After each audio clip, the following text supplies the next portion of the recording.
Flemister, and I'm going to talk to you today about a situation that is very frightening to many parents across the United States and even globally. Before we begin, let's create a scenario. You're a parent or a father of, let's say, like a 3-year-old. And like any parent, you want to do what's best for your children.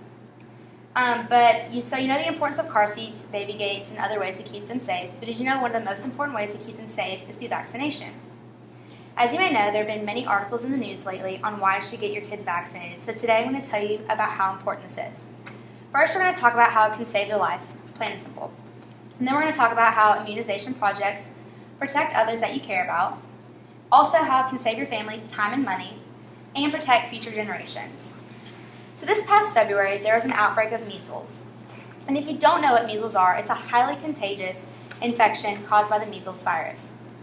Initial signs and symptoms typically include fever, those greater than 104 degrees Celsius, cough, runny nose, and red eyes. Basically, overall, a really nasty disease. So 2 or 3 days later, after the start of symptoms, small white spots form inside of the mouth, known as Koplik spots. A red, flat rash usually starts on the face and then spreads throughout the body. Symptoms usually develop within 10 to 12 days after an exposure to a period of 7 to 10 days. Complications occur in about 30% and may include diarrhea, blindness, inflammation of the brain, pneumonia, and among others. So all in all, you don't want to get it. According to the CDC, there have been 10 confirmed cases in Illinois alone within the past month. So this is essentially turning into an epidemic. This problem will not go away without a solution, but there's good news.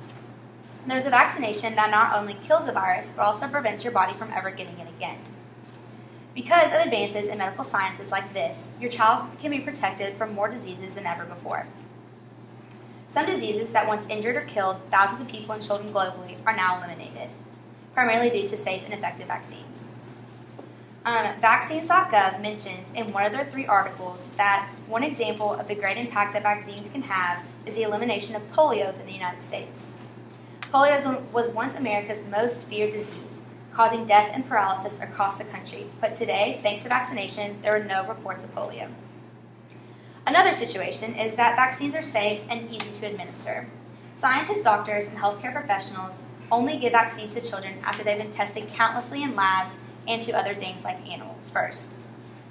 The Voices for Vaccine Foundation stated that vaccines will involve some discomfort and may cause pain, redness, and tenderness at the site of the injection, but this is minimal compared to the pain, discomfort, and trauma that a disease of the vaccine prevents.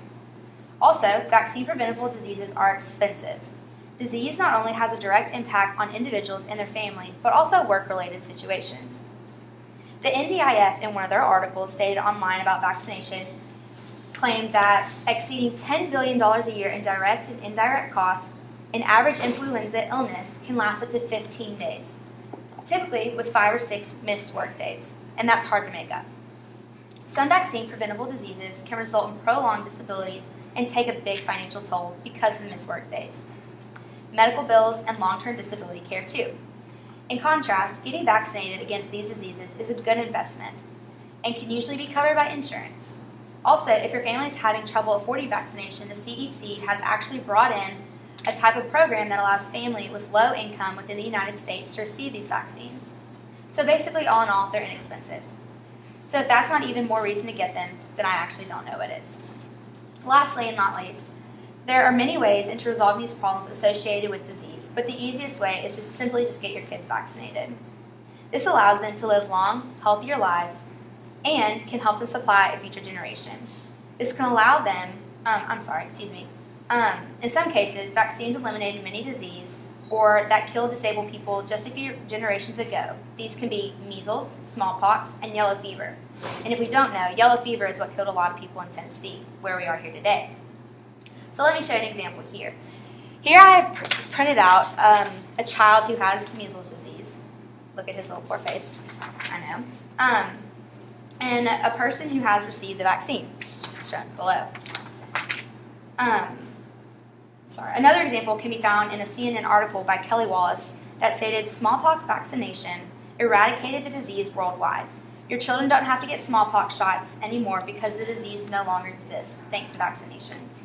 By vaccinating children against German measles, the risk that pregnant women will pass this virus on to their fetus or newborn has dramatically decreased. and birth defects associated with that virus no longer are seen in the United States. This just goes to show that getting your children vaccinated and vaccinating them can provide a future for your kids, which all parents want. In conclusion, there are many dangers out in this world, pathogens that cause disease, and results people get these diseases and die. Yet doctors, researchers, and scientists have worked long and hard in many laboratories to get vaccinations provided, with little to no consequences. These vaccines are inexpensive and can help protect your family, to give life to future generations, and they simply save lives. People who are parents just want the best for their children, and in today's age, the best for the children is to get them vaccinated. The World Health Organization claimed that in the U.S., vaccinated preventable infections kill more individuals annually than AIDS, breast cancer, and even traffic accidents. Approximately 50,000 adults die each year from vaccine-preventable diseases. We have a cure for it. Let's use it. If you have any questions related to the vaccinations, please refer to my resources, which are CNN, the World Health Organization, vaccines.gov, National Foundation for Infectious Disease.gov, and Voices for Foundations.gov. Thank you.